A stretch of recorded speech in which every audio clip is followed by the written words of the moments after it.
Sale, estamos también revisando lo que publican los colegas de la revista Contralínea.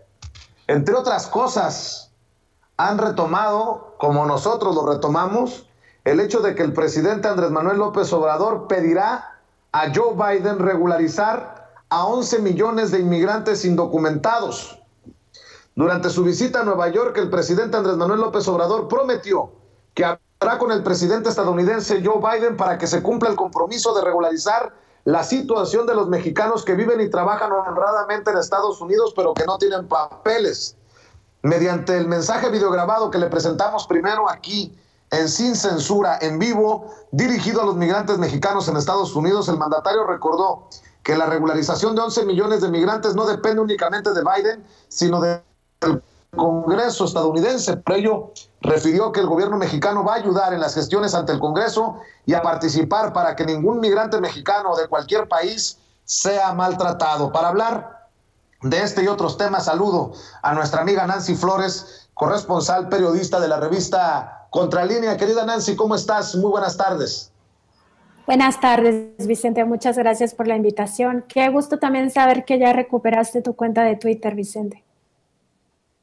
Afortunadamente, mi querida Nancy, afortunadamente la acabamos de recuperar ayer. También recuperamos por el momento nuestro canal principal de YouTube. De lo que no podemos recuperarnos son de los periodicazos que nos están metiendo en algunos medios como Milenio. Pero bueno, contra viento y marea, tú sabes, mi querida Nancy, aquí vamos y con el único compromiso de informarle a la gente que tiene la confianza de leer la revista Contralínea, de ver y escuchar sin censura, de informarle sin máscaras y con la honestidad que nos caracteriza. Están al pendiente, pues, de la visita del presidente Andrés Manuel López Obrador a la Casa Blanca, la participación en la cumbre trilateral de América del Norte y después en las reuniones bilaterales que ya explicó el presidente, el canciller Marcelo Ebrard, tendrá el presidente Andrés Manuel López Obrador con Joe Biden, el presidente de Estados Unidos, y Justin Trudeau, el primer ministro de Canadá, Nancy. Sí, pues muy importante este compromiso que hace el presidente López Obrador con los migrantes que están justamente en Estados Unidos, de hablar con el presidente Joe Biden para que se regularice su pues estancia en ese país, ¿no? Además que aportan a la economía estadounidense pues una parte muy importante. Entonces esperaría que el próximo 18 de noviembre, cuando precisamente asista a esta cumbre trilateral, en el espacio que va a tener directamente con Joe Biden, porque hay que recordar que primero son los tres, el primer mandatario de Canadá y además los presidentes de Estados Unidos y México, que van a hablar de estos temas, de esta agenda que ya dio a conocer Marcelo Ebrard, pero después va a tener una reunión privada, primero al parecer con Joe Biden y después con Justin Trudeau.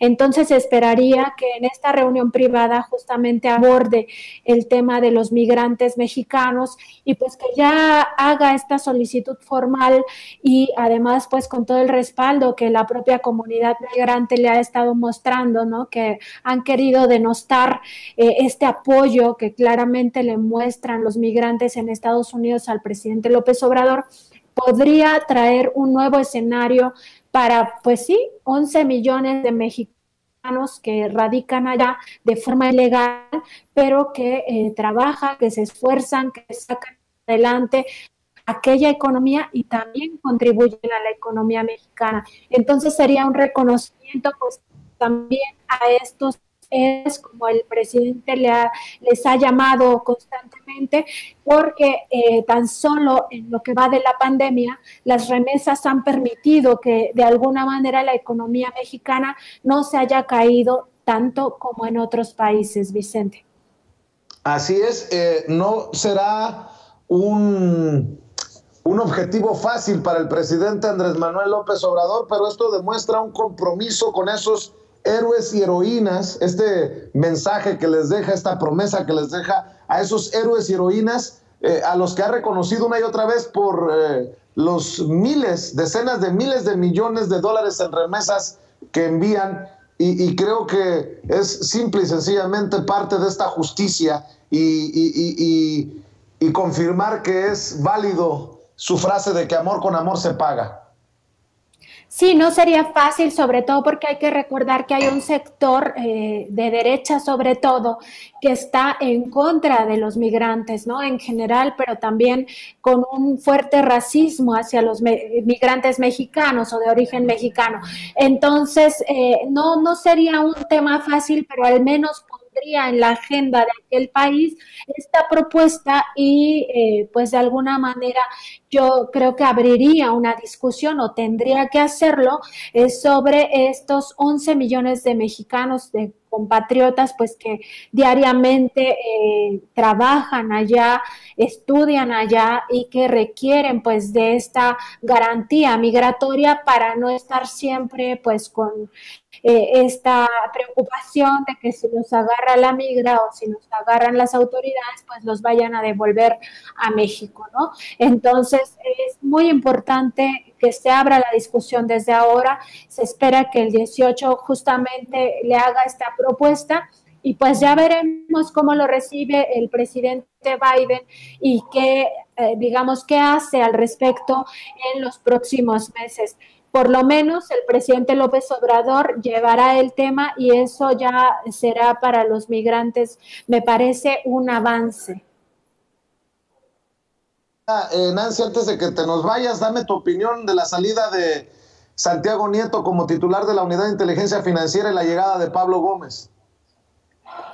Mira, Vicente, yo creo que ya después de la boda suntuosa que tuvo en Guatemala y que se filtraron incluso algunas imágenes y se supo de su lista de invitados, me parece que ya era insostenible que permaneciera en este cargo tan relevante para el combate a la corrupción, sobre todo porque ya se estaba cuestionando a partir de este evento social, privado, por supuesto, cuál sería su independencia para investigar, por ejemplo, al empresario Ili Ortiz, ¿no? Que asistió a esta boda.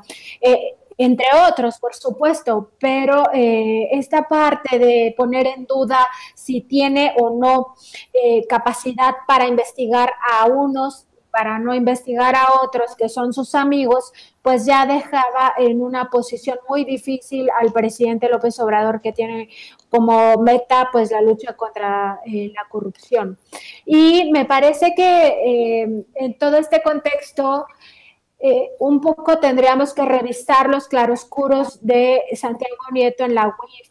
O sea, por una parte sí tenía un trabajo muy, pero muy especializado a la hora de seguir la ruta del dinero de muchas personas o personajes, empresarios y políticos que tienen por lo menos un tufo de corrupción. Pero por otro lado, y eso lo publicamos en Contralínea también, Santiago Nieto devolvió alrededor de 15,000 millones de pesos tan solo en sus primeros 2 años al frente de esta institución. Ni siquiera en todo el sexenio de Peña Nieto se devolvieron estos recursos, se devolvió mucho menos que eso. Entonces llamaba la atención que estuvieran perdiendo los juicios por muchos millones de pesos y que se descongelaran las cuentas. Llamaba la atención. Otra forma de recuperar los recursos ante la UIF es que tengan una visita, que tengan este derecho de audiencia que está garantizado en la Constitución. Y de forma discrecional, la Unidad de Inteligencia Financiera también decidiera devolver otros 1,000 millones de pesos a estas personas que tienen sospecha de haber hecho operaciones con recursos de procedencia ilícita. Entonces, es una gestión, podemos decir, con aciertos, pero también con desaciertos. ¿Por qué la Unidad de Inteligencia Financiera, a partir de que Santiago Nieto toma el control, empieza a perder los juicios, empieza a perder los amparos, empieza a desatender esta parte que tiene que ver con lo legal? Y que no se comparan estos 15,000 millones de pesos con los 6,000 millones que bloqueó. Es decir, desbloqueó más dinero de lo que bloqueó. Y muchos de esos casos ya se traían de tiempo atrás, del sexenio pasado. Entonces, ¿por qué se vienen a perder en este momento? Me parece que ya también el cuestionamiento en torno a su relación personal con Carla, su esposa, también ya era como una piedra en el zapato, porque justamente Carla se ha mostrado, como yo también lo publiqué previamente a su llegada como consejera del INE, como lo que yo advertía, sería Carla Humphrey Jordan, el caballo de Troya del PAN. Parece que lo ha sido, o sea, parece que ha venido fallando todo en contra del partido Morena y a favor de los grupos de derecha. Esta persona pues sí claramente tiene una ideología de derecha y pues eso también ya seguramente estaba molestando mucho al gobierno de López Obrador. Entonces es un cúmulo de cosas que llevan a la salida pues por la puerta trasera de Santiago Nieto, quien hubiera podido haber hecho un mejor papel sin duda, porque la verdad es que tenía un buen trabajo en lo técnico, ¿no? Esperemos que Pablo Gómez pues haga el mismo trabajo impecable y que por supuesto no exista esta pues sospecha y que no se corrobore de que va a tener un uso político de la UIF, porque la UIF históricamente se ha utilizado para golpear precisamente a los enemigos políticos del gobierno en turno. Entonces esperemos que eso no suceda, esperemos que saque sobre todo el tema técnico y que pues esta unidad de inteligencia financiera sirva para lo que está creada, que es combatir la corrupción, el enriquecimiento ilícito, el peculado, etcétera, etcétera, Vicente. Así es, querida Nancy Flores, como siempre, respetada, admirada. Quiero agradecerte por tu solidaridad. Había leído ya un tuit luego de que nos hackearon la cuenta en Twitter y tú siempre al pendiente y tú siempre tan generosa. Yo quiero agradecerte públicamente, te mando un abrazo y por favor también hazle extensivo ese reconocimiento al trabajo que están haciendo todos ahí en la redacción de la revista Contralínea. ¿Por qué no cerramos invitando a la gente para que te siga en Twitter, en donde, pues hay que decirlo, eres de las mujeres, si me permites, lo digo con mucho respeto, las mujeres bravas, que no se guarda nada y que escribe lo que piensa en Twitter, y también para que sigan apoyando en la revista Contralínea con el periodismo de investigación que practican las miles de personas que nos ven y nos escuchan aquí en Sin Censura. No, Vicente, pues nada que agradecer por ese tuit que pusimos en la red precisamente de Twitter, pues más bien nuestra solidaridad, porque sabemos primero pues todo lo que significa pues que te hackeen, ¿no? Y que pierdas el control por horas o por días de tus cuentas, pues es muy complicado, no solamente por los mensajes que se pueden transmitir, sino también por lo que significa para tu propio trabajo, ¿no? Quedarte sin estas herramientas. Por supuesto, nuestro trabajo está en www.contralinea.com.mx. En Twitter encuentran a la revista como @contralinea y a mí me encuentran como @Nancy_contra.